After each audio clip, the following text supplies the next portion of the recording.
नमस्कार दोस्तों। आज हम लोग एक बहुत रिलेवेंट टॉपिक पर डिस्कस डिस्कस करने वाले हैं। दोस्तों, अभी जो जंतर मंतर पे हुआ और उसमें जिस तरह की हरकत की गई जेनजी के नाम पे, तो ये जानना इंटरेस्टिंग होगा, क्या ये जेनजी, सो कॉल्ड जेनजी तथा कथित जेनजी, ये क्या वास्तव में जेनजी थे और जेनजी को ये रिप्रेजेंट करते हैं? क्या ये जेनजी का प्रतिनिधित्व करने का मतलब किसी भी तरह से इनकी औकात है, अगर मतलब सही शब्द में कहा जाए तो? मुझे नहीं लगता दोस्तों। भारत के जेनजी जो वास्तव में जनरेशन जी हैं, वो बहुत टैलेंटेड हैं, बहुत प्रतिभाशाली हैं, और ये इस तरह की हरकतों में वो बिल्कुल नहीं शामिल हो सकते हैं। गाली गलौज वाले जेनजी हो नहीं सकते हैं। भारत में एक से एक प्रतिभाशाली खिलाड़ी हैं, साइंटिस्ट, आप म्यूजिक कंपोजर हैं, आप देखेंगे तो एक से एक हैं जो जेनजी को रिप्रेजेंट करते हैं। तो ये मुझे नहीं लगता किसी भी तरह से जेनजी को रिप्रेजेंट करते हैं। अगर जेनजी को कोई आज के समय में रिप्रेजेंट करते हैं तो ये हैं अनाहत सिंह, जो जूनियर स्क्वैश चैंपियन रह चुके हैं, अभी हाल ही में बने वर्ल्ड चैंपियन। ये हैं अनु जैन, सिंगर, बहुत फेमस सिंगर हैं और म्यूजिशियन हैं। ये हैं D Gukesh, world chess champion. ये हैं जो जेनजी को रिप्रेजेंट करते हैं। ये हमारे देश का, भारत का जेनजी है। टैलेंटेड, युवा, प्रतिभाशाली, इनोवेटिव, इसे जेनजी कहा जाता है। ये हैं ईशान किशन, जो आज 27-28 साल की उम्र में तहलका मचाए हुए हैं वर्ल्ड क्रिकेट में। ये हैं Praggnanandhaa, youngest grand master India के, रमेश बाबू प्रज्ञानंदा। ये हैं हमारे जेनजी। ये जेनजी को रिप्रेजेंट करते हैं। ये गाली गलौज वाले जेनजी रिप्रेजेंट नहीं करते हैं, और ये 1% में भी नहीं आते। इन्हें तो मैं जेनजी जो जंतर मंतर में जो कर रहे थे, मोदी को गाली दे रहे थे और जिस तरह तोड़ फोड़ की घटनाएं कर रहे थे, ये हैं वैभव सूर्यवंशी, मात्र 15 साढ़े 15 साल की उम्र में वर्ल्ड क्रिकेट में तहलका मचा दिए। सब जगह इनकी चर्चा हो रही। ये हमारे जेनजी, इन्हें जेनजी कहेंगे। तो ये जो गाली गलौज, ये हमारे जो गाली गलौज करने वाले, ये तो जेनजी कहलाने लायक में भी नहीं है। इन्हें जेनजी कह के जेनजी का एक तरह से अपमान किया जा रहा है। ये हैं मतलब फेमस जेनजी सब हैं। हेल्थ सेक्टर में इन्होंने बहुत ज़बरदस्त काम किया है, और इनकी जितनी भी, इन सबों की जितनी भी तारीफ की जाए कम है। हर्ष सोंगरा इनका नाम है। इनका नाम है हर्ष सोंगरा। इन्होंने मेडिकल क्षेत्र में ज़बरदस्त काम किया है, हर्ष सोंगरा ने। तो ये हैं हमारे जेनजी, न कि ये हैं जो गाली गलौज करने वाले। ये मैं दिखलाता हूँ इन्हें किस तरह से आप जेनजी कह सकते हैं।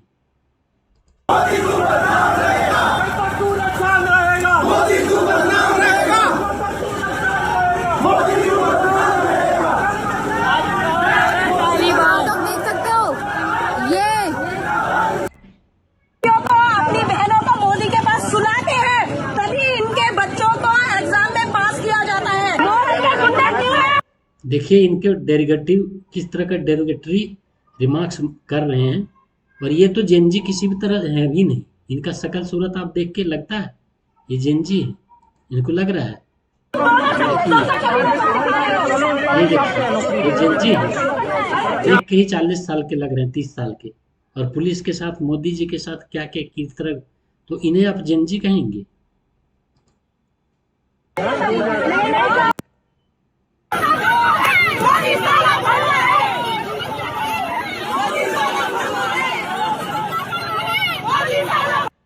इस तरह का लैंग्वेज हमारा जेनजी कभी नहीं उपयोग करेगा। और ये स्टूडेंट्स भी किसी तरफ से नहीं हो सकते।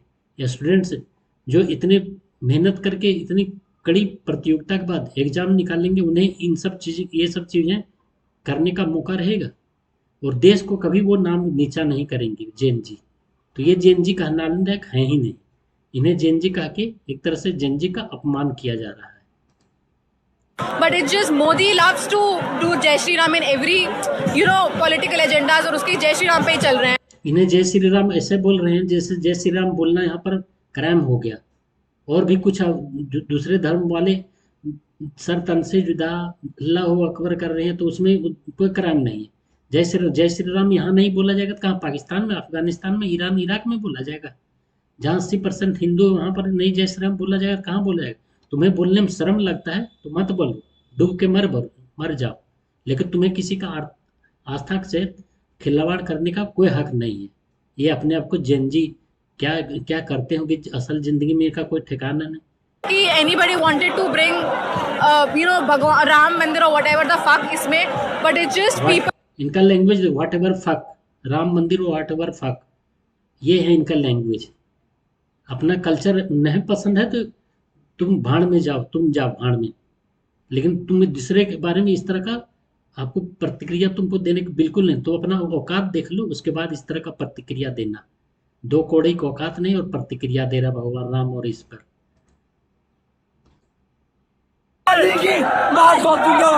यहाँ पर देखिए किस तरह की भाषा, किस तरह की गाली दे रहे हैं। उनकी जो माँ मर चुकी है मोदी जी की, उसके किस तरह की भाषा, उनके लिए किस तरह से माँ बहन लगा के गाली दी जा रही है मोदी जी को।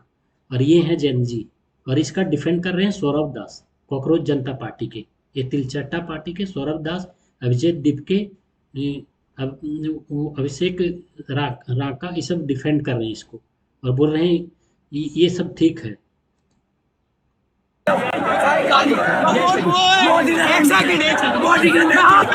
देखो कैसे ये सुना भी नहीं सकते हैं, इतनी गंदी भद्दी भद्दी गालियां दे रहे हैं मोदी जी को। तो ये है जेनजी, इसे जेनजी इनको देख के जेनजी शर्म, उनका शर्म से सर झुक जाता होगा। ये जेनजी हमारे देश के जेनजी को रिप्रेजेंट ये कर ही नहीं सकते। ये खाली झूठ मूठ का इनके बारे में बोल के जेनजी को एक तरह से बदनाम किया जा रहा है।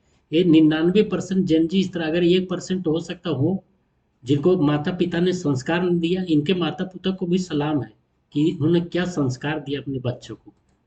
सर ये अपने देश का प्रधानमंत्री बहुत ही नीच आदमी, बहुत ही रंगीले आदमी। ये देखिए ये संस्कार इनको मिला है अपने माँ बाप से। और ये मौलाना जी पीछे खड़ा होकर हंस रहे हैं, बेशरम कहीं का। तुम्हारे माँ बाप को ऐसा अगर कहा जाएगा नीच है, हरामी है, तो फिर तुम्हें कैसा लगेगा? तो अपने ये जो बोल रहे, तो यही तुम अपने बारे में सोच लो कि तुम्हारे माँ बाप को जब ऐसा बोला जाएगा तुम्हारा प्रतिक्रिया क्या होगा। किसी को बोलने, तुम्हारा औकात पहले उस तरह का ले आओ कि ये शब्द बोल पाओ, तब इस तरह की चीजें बोलना। इन्होंने जिंदगी भर राहुल गांधी के पीछे उंगली करेगी भाई।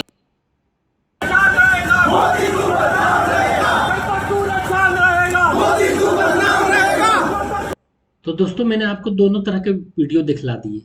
एक वो जेनजी हैं जो वैभव सूर्यवंशी हैं, अनाहत सिंह हैं, अनु जैन हैं, ये सब हैं, ईशान किशन हैं, ये जेनजी हैं जो देश का नाम गौरवान्वित कर रहे हैं। और ये अपने आप को जेनजी कहते हैं, जो कि 1% को भी रिप्रेजेंट नहीं करते। जेनजी तो अपना नाम इनसे जोड़ने से कभी तक शर्म महसूस करेगी। और उन माँ बाप को सलाम है जैसे जिन्होंने ऐसे बच्चे को जन्म दिया है।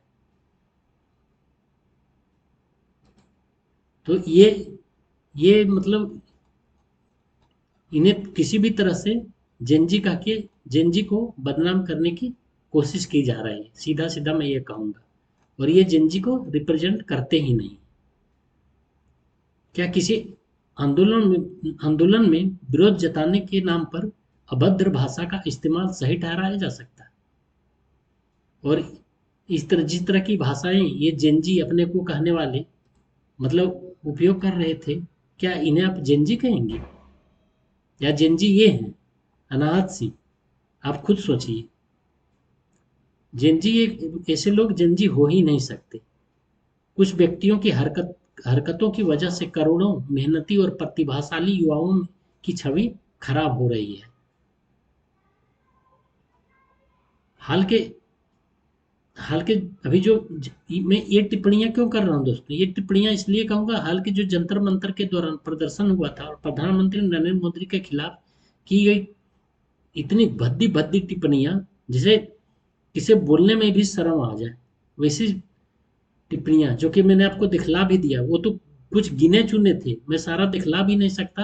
और कुछ तो ऐसी शब्दों का उपयोग किया गया है जिसे आपको देख के शर्म आ जाएगा और पता चला उसे मैं अगर डाल दिया तो उसे यूट्यूब वाले ही ब्लॉक कर देंगे। हालांकि यूट्यूब भी आजकल सिलेक्टिव होकर ब्लॉक करती है। इन्हें जो पसंद आएगा वो आप कितना कुछ गंदी से गंदी चीजें वो ब्लॉक नहीं करेंगे। वैसे तो ये मोदी का भी वीडियो ब्लॉक कर देंगे। कई लोगों ने जिस तरह की टिप्पणियां, अभद्र टिप्पणियां, आपत्तिजनक टिप्पणियां की है, लोकतांत्रिक मर्यादाओं के विरुद्ध पूरी तरह से, जबकि कुछ लोगों ने इसे अभिव्यक्ति का स्वतंत्रता दिखाने के को है। अभिव्यक्ति की किसी को गाली देना अभिव्यक्ति की स्वतंत्रता है। किसी की देवी देवता को मतलब गलत टिप्पणी करना अभिव्यक्ति। आपके श्रद्धा नहीं होगा, श्रद्धा न रखें, लेकिन दूसरे के भगवान को आप गाली नहीं दे सकते। यह बहस केवल एक घटना तक सीमित नहीं। अब सवाल यह उठ रहा है कि क्या ऐसे कुछ लोगों के व्यवहार पूरे जेनजी को रिप्रेजेंट करते हैं। मेरा मानना है दोस्तों कि मतलब आज ये जेनजी वही पीढ़ी है जो स्टार्टअप बना रही। आज के समय में जेनजी स्टार्टअप बना रही, यूपीएससी, आईआईटी, नीट जैसे कठिन परीक्षाओं की तैयारी कर रही है और पास कर रही है। भारतीय सेना, खेल, विज्ञान, टेक्नोलॉजी में देश का नाम रोशन कर रही है। दुनिया की बड़ी से बड़ी कंपनियों में अपनी पहचान बना रही है। वो हैं जेनजी, ना कि ये हैं।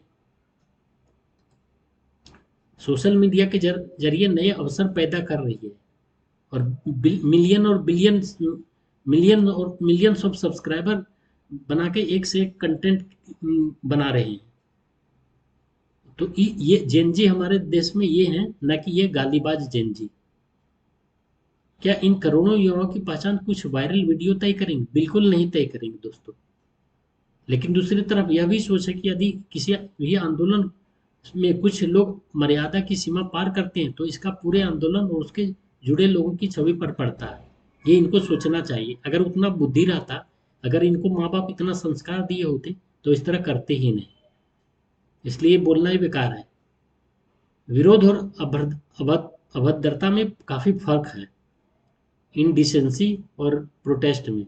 लोकतंत्र में सरकार की आलोचना करने से कोई मना नहीं करता। आप सरकार की आलोचना कीजिए, नरेंद्र मोदी की भी आलोचना कीजिए। अब डेमोक्रेसी में सवाल सभी को पूछने का हक है। कड़े सवाल पूछना भी अधिकार है, शांतिपूर्ण विरोध करना भी अधिकार है। लेकिन आप संविधान चिल्लाएंगे और उसी संविधान के तहत जो सुप्रीम कोर्ट आता है, प्रधानमंत्री आते हैं, उनको गाली देना, सुप्रीम कोर्ट को अपने आपके अनुसार फैसला ना आया तो उसके फैसले को गलत बतला देना, नहीं मानेंगे बतला देना, वो जेनजी नहीं होते। वो संविधान हमारा नहीं बतलाता है। संविधान के खाली हाथ में ले लेना संविधान का पालन नहीं हो जाता है। व्यक्तिगत अपमान, गाली गलौज, ऐसी भाषा जिसका उद्देश्य केवल किसी व्यक्ति का अपमान करना हो, क्या उसे किसी आंदोलन की नैतिक ताकत बढ़ाती है? आप क्या कहेंगे, वो ताकत बढ़ाती है या ताकत गिराती है? कई लोग मानते हैं कि ऐसी भाषा आंदोलन के मूल मुद्दों को भटका देती है और सार्वजनिक समर्थन भी कम कर देती है। अगर इस तरह की भाषा आप करेंगे, इस तरह का आप व्यवहार रखेंगे तो कौन आपको समर्थन देगा? कोई नहीं। ये गलतफहमी बिल्कुल नहीं रहिए कि आपको प्रोटेस्ट में वहां पर 10,000 लोग आ गए या 20,000 लोग आए तो आपको समर्थन मिल गया। जेनजी 10,000 और 20,000 नहीं है, करोड़ों है। 25 करोड़ 30 करोड़ लोग जेनजी है। उसमें से आपको 1% भी आपके पास नहीं आए। मेरी राय में दोस्तों, किसी भी पीढ़ी का मूल्यांकन कुछ व्यक्तियों के आधार पर नहीं किया जाना चाहिए और उन्हीं में से ये कुछ जिसे कहते हैं ना अपवाद हैं, ये अपवाद हैं और इन्हें मैं जेनजी मानता ही नहीं। अगर कुछ लोग गलत करते हैं उसकी जिम्मेदारी तय होनी चाहिए, लेकिन उससे करोड़ों युवाओं को एक ही रंग में रंग देना उचित नहीं है। बिल्कुल नहीं है, बिल्कुल नहीं उसे रंगा जाना चाहिए, क्योंकि ये जेनजी को रिप्रेजेंट ही नहीं करते। ये जेनजी में आते ही नहीं। अगर जेनजी में आते तो ये जो हैं ये सब ये जेनजी को रिप्रेजेंट करते थे, जो देश का नाम वर्ल्ड स्टेज में रोशन कर रहे हैं। और मतलब इस तरह के और भी लोग हर क्षेत्र में, साइंस टेक्नोलॉजी हर क्षेत्र में। अभी जो एक प्राइवेट स्पेस में लॉन्च किया गया, स्काई रूट मेरे ख्याल से नाम है, तो उसमें क्या है, एवरेज एज 28 है। तो वो जेनजी को रिप्रेजेंट करते हैं, वो देश का नाम गौरवान्वित करते हैं, न कि ये गालीबाज। इन्हें तो जेनजी में मानने से ही इनकार करता हूँ दोस्तों। ये जेनजी का कह के अपने आप को कह के वो जेनजी का अपमान कर रहे हैं, जो वास्तव में जेनजी है। अगर कुछ लोग गलत करते हैं तो उसकी जिम्मेदारी तय होना चाहिए, लेकिन उससे करोड़ों युवाओं को एक ही रंग में रंग देना उचित नहीं होगा। मैं ऐसा मानता हूँ। असल जेनजी वही वही है जो मेहनत कर रही है, अपने परिवार का सहारा बन रही है और देश के लिए योगदान दे रही है, और देश के भविष्य को आगे बढ़ रहा है, देश को प्रगति करने में, देश का वर्ल्ड में नाम कमाने में अपना योगदान दे रहा है, अपने भविष्य का निर्माण कर रहे हैं। वो जेनजी है। दोस्तों, अब मैं फैसला आप पर छोड़ता हूँ। क्या जंतर मंतर की घटना में दिखाई गई भाषा लोकतांत्रिक विरोध का हिस्सा थी? आप मानेंगे इससे हिस्सा? वो जो गाली गलौज करना, लोग तोड़ फोड़ करना, आप आपको फ्रीडम है, मतलब डेमोक्रेसी में फ्रीडम होती है प्रोटेस्ट मार्च निकालने की, सत्याग्रह करने की, लेकिन आप इसको गाली दें, तोड़फोड़ करें, पुलिस पर पत्थरबाजी करें, और आप सोचेंगे पुलिस कुछ करे ही नहीं, तो उस तरह नहीं होगा। और आगे से अगर करेंगे तो उसका इलाज भी किया जाएगा। ऐसी घटनाएं पूरे जनजी की छवि को नुकसान पहुंचा रही है, बिल्कुल पूरी तरह से नुकसान पहुंचा रही है। और इन पर अगर आगे भविष्य में जेनजी के नाम पर ऐसा कुछ करें तो जेनजी को ही इनकी पिटाई करनी चाहिए। दोस्तों, आप क्या समझते हैं, ये जेनजी को वास्तव में रिप्रेजेंट करते हैं?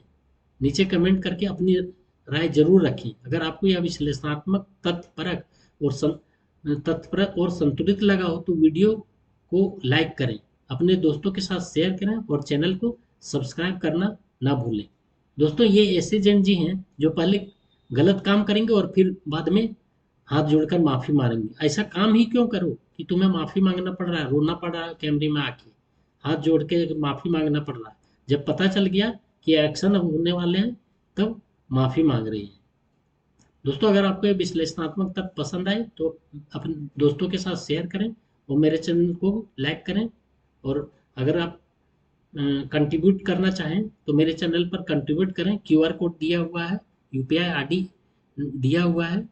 अगर थोड़ा सा भी अगर पसंद आए तो मेरे चैनल को लाइक करें, सब्सक्राइब करें, और इसी तरह का और वीडियो देखने के लिए मैं इसी तरह का और वीडियो लाता रहूँगा। आप जरूर अपने दोस्तों को के साथ भी इसको शेयर करें। Thank you so much.